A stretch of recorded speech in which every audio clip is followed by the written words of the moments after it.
Assalamualaikum warahmatullahi wabarakatuh.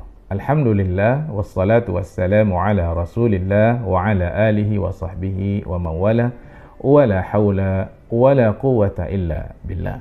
Saudara-saudara sekalian yang dirahmati oleh Allah Subhanahu wa taala, Baginda Rasulullah sallallahu alaihi wasallam pernah bersabda, "Al-mu'minul qawiyyu khairun wa ahabbu ila Allah minal mu'min ad-dha'if."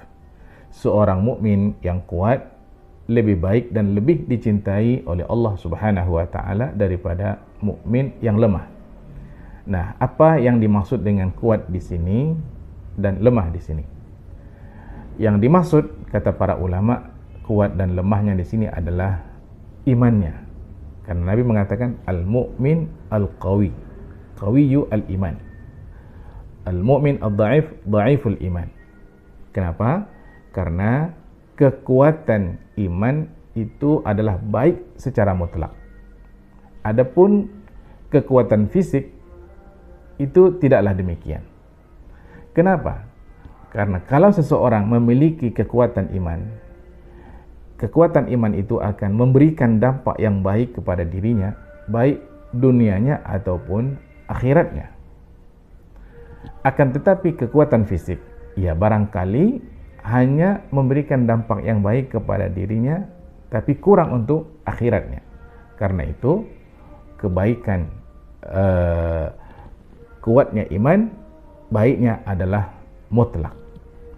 Dan itu yang disebutkan oleh baginda Rasulullah sallallahu alaihi wasallam, lebih baik, khairun wa ahabbu ilallah, lebih dicintai oleh Allah Subhanahu wa taala daripada mukmin yang lemah imannya.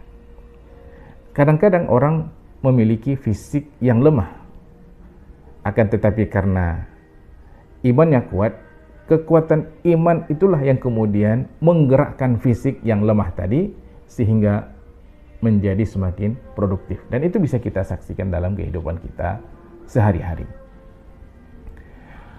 Wa fi kullin khair, ala kulli hal, pada kedua orang yang seperti ini, pada orang yang lemah iman dan pada orang yang kuat imannya, pada kedua mereka masih terdapat kebaikan.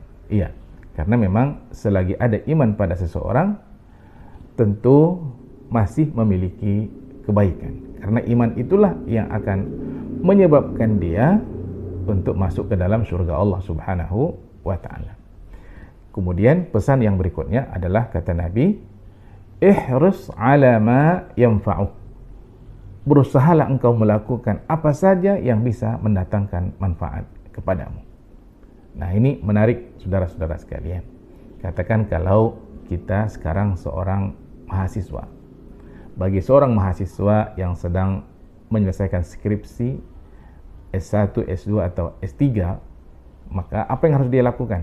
Ihris ala ma yanfa'uk. Berusahalah dia untuk segera menyelesaikan disertasinya, skripsinya atau tesisnya. Dia harus membaca banyak, mendatangi library, mencari referensi, bertanya ke sana dan kemari.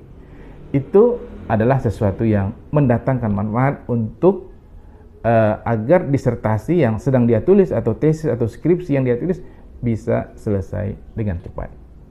Kalau dia seorang pedagang misalnya, ihris ala ma yanfa'uk, berusahalah untuk melakukan apa-apa yang bisa mendatangkan manfaat kepada diri kita kalau kita adalah seorang pedagang. Begitu juga seorang guru atau apapun profesinya, maka ada isyarat dari baginda Rasulullah sallallahu alaihi wasallam, hendaklah kita fokus dalam satu pekerjaan kita. Ihris ala ma yanfa'uk. Kalau kita kemudian menghadapi tantangan dan cobaan dalam menjalankan tugas yang diamanahkan kepada kita, maka Nabi kemudian mengatakan, wasta'in billah. Maka minta tolonglah kepada Allah Subhanahu wa ta'ala. Gantungkan urusanmu, tawakal kepada Allah Subhanahu wa ta'ala setelah engkau berusaha sekuat tenaga. Minta tolong kepada Allah dan serahkan kepada Allah Subhanahu wa ta'ala. Ihris ala ma yanfa'uk wasta'in billah wala ta'jaz, dan jangan pernah engkau merasa lemah. Yakin dan percayalah bahwa Allah Subhanahu wa taala akan memberikan pertolongan kepada kita. Apapun masalah yang sedang kita hadapi, wala ta'jaz, jangan pernah kita merasa lemah.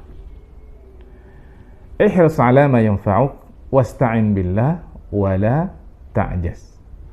Fa in asabaka syai'un, jika ada sesuatu musibah yang menimpa dirimu, maka fala taqul, maka jangan engkau katakan lau fa'altu kaza wa kaza, coba kalau saya buat begini, begini dan begitu, lakana kaza wa kaza, pasti hasilnya akan begini dan begini.